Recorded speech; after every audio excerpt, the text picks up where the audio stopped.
So, diesmal haben wir für euch im Test den Axis Spitfire Flügel. Getestet haben wir für euch den 960er und auch nebenbei noch eine Nummer kleiner. Der 960er ist hier von der Angabe die Zentimeter in Spannweite.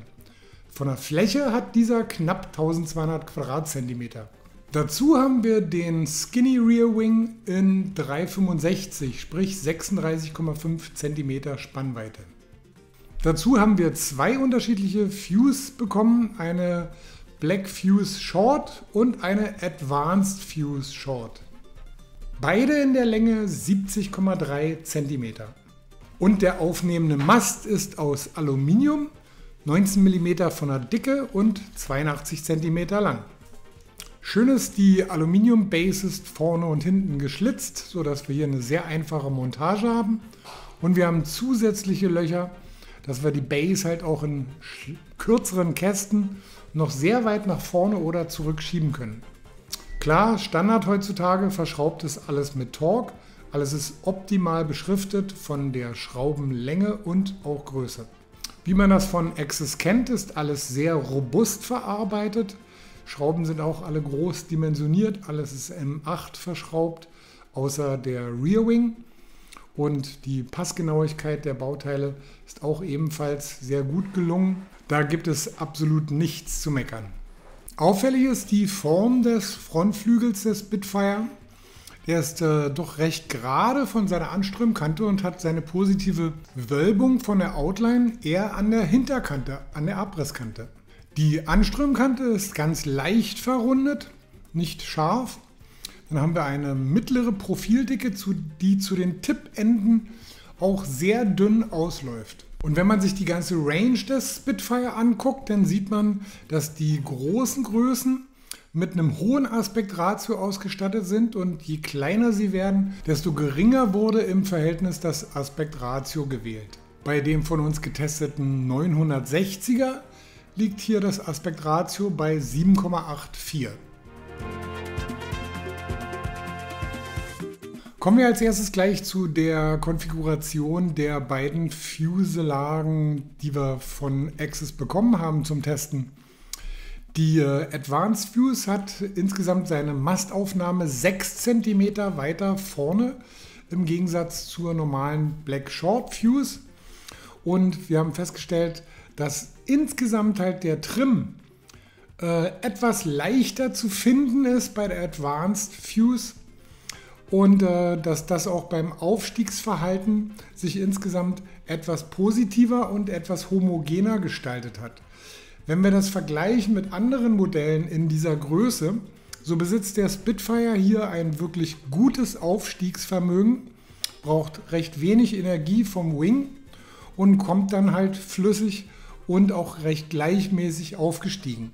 Optimal für den Aufstiegsvorgang ist, wenn man mehr Vorwärtsgeschwindigkeit über den Wing produziert durch kurzes, schnelles Pumpen, als dass man zu viel Druck beim Pumpen nach unten auf den Flügel ausübt.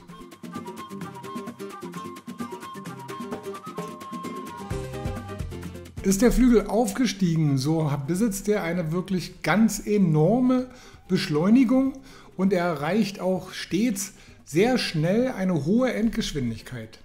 Natürlich bitte nicht falsch verstehen, das ist kein race-orientiertes Foil, nur im Vergleich mit anderen Modellen mit einem ähnlichen Aspektratio gehört der Spitfire hier wirklich zu den sehr schnellen Flügeln. Kommen wir zu der Stabilität der Achsen. In der Pitch-Achse hat der Spitfire eine hohe Beweglichkeit, eine gute Sensivität. Er spricht halt sofort halt auf den leisesten Druck an. Man ist gerade, wenn man auch Wellen surfen möchte, hier eindeutig im Vorteil gegenüber anderen Modellen. Er fängt wirklich erst sehr spät an, bei hoher Geschwindigkeit oder höheren Wellen Druck nach oben zu machen, also so, dass man über den vorderen Fuß hier das Ganze kontrollieren muss. Ansonsten besitzt er insgesamt halt eine, wie gesagt, höhere Sensibilität, die auch nochmal mit der Advanced Fuselage gesteigert wird.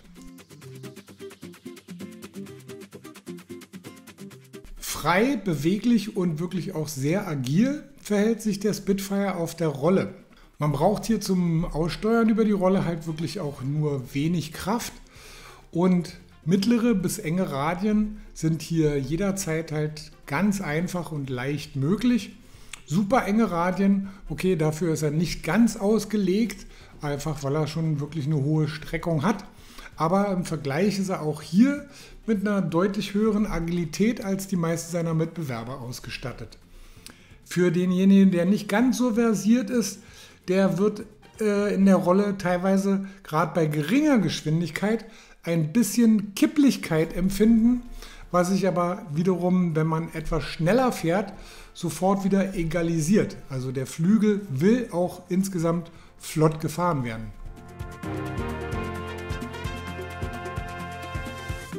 Nichtsdestotrotz besitzt er einen wirklich sehr geringen Stall-Speed. Man kann hier auch Manöver, wenn man den Anstellwinkel nicht verändert, mit sehr geringer Geschwindigkeit fahren, ohne dass hier die Strömung abreißt.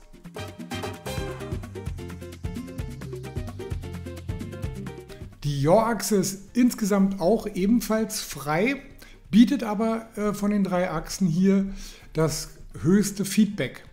Das heißt halt, der Widerstand hierbei ist sogar minimal spürbar.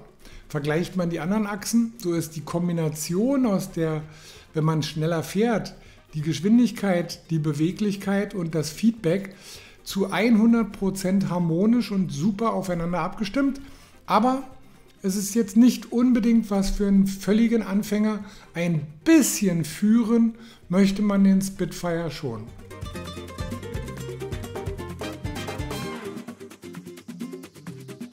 Eine der besonderen Fähigkeiten ist vom Spitfire der Glide.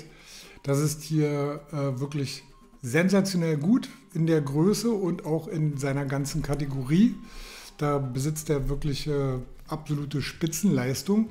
Und das auch nochmal in Kombination mit dem Ansprechen auf Pumpbewegung.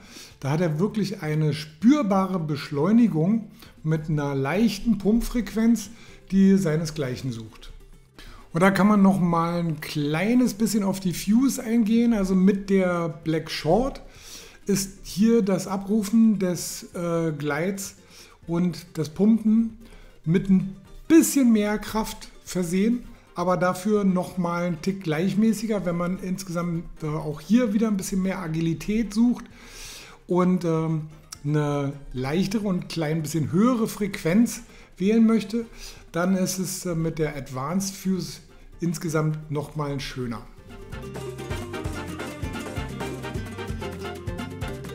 Da das Profil zu den Tipps hin so wirklich dünn und schlank ausläuft, ist hier Breachen gar kein Problem. Der Flügel erfährt hier keinerlei kompletten Strömungsabriss, sondern er hält sich dann wirklich an der Flügelspitze und macht gar keine Probleme.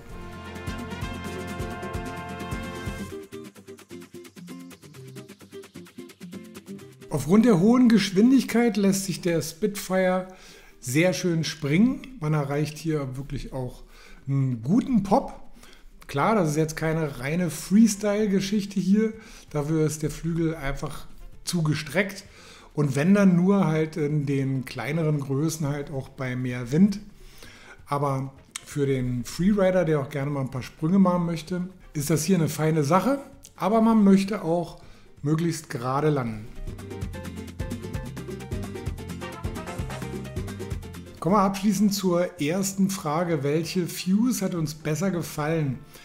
Die gesamte Abstimmung vom Aufstiegsvermögen, Beweglichkeit, Gleit, Rückmeldung, Stabilität bei Beweglichkeit und dergleichen und das Surfen auch in der Welle.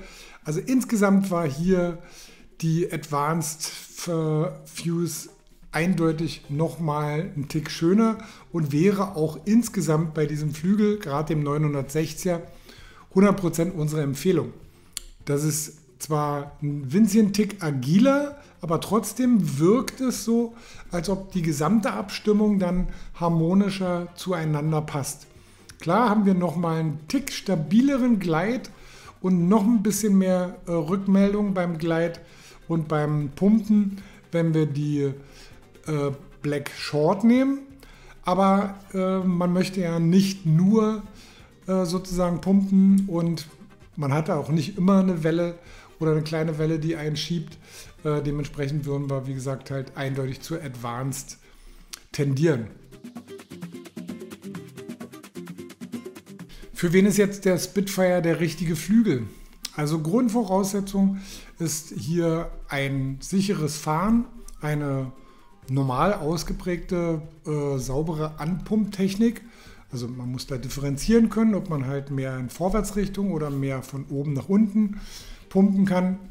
Das sollte halt schon sicher sein, geradeaus fahren, ganz normale Manöver. Das reicht hier völlig aus vom Fahrkönnen. Und ab da kann der wirklich absolut ungetrübte Gleit- und auch Wellenspaß beginnen. Das ist ein ganz klarer Flügel, der halt für eine mittlere bis kleine Wellenhöhe das Optimum an Leistung liefert. Auch größere Wellen halt sind ohne weiteres möglich, weil er einfach keinen Druck macht.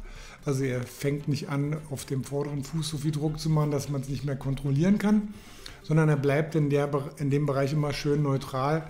Er ist hier frei in jeder Richtung und jeder Achse sauber beweglich und hat dann auch genau das richtige Maß an Feedback, dass es einen nicht behindert, sondern dass man immer das Gefühl hat, man fährt hier wirklich vollständig komplett frei.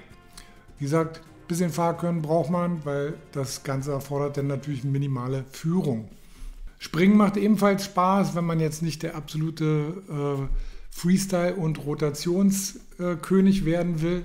Da gibt es Flügel, die da insgesamt nochmal etwas besser geeignet sind. Herausragend ist wirklich hier der Gleit dieses Flügels, das Beschleunigen beim Pumpen und auch der nahtlose Ansatz in jeden Turn, diese freie Beweglichkeit. Das ist das, was den Spitfire wirklich schon sehr einzigartig macht. Und dazu gibt es natürlich die, wie immer, hervorragende Verarbeitung. Und das Ganze ist auch noch mit einem Preis von unter 1.800 € wirklich vertretbar. Nur wenn man jetzt halt noch den Carbon-Mast dazu haben möchte, dann muss man circa nochmal 700-800 € dazu rechnen. Und abschließend dürfen wir natürlich nicht vergessen, dieser Flügel, gerade auch der 960er, eignet sich hervorragend für den schon etwas fortgeschrittenen Sub-Downwind-Foiler oder den Pump-Foiler oder den Wake-Foiler. Die Optionen des 960ers bei Fahrern von durchschnittlich 80 Kilo sind hier fast grenzenlos und bieten in all diesen Bereichen wirklich die gleichen sehr guten Leistungen, die wir hier beschrieben haben.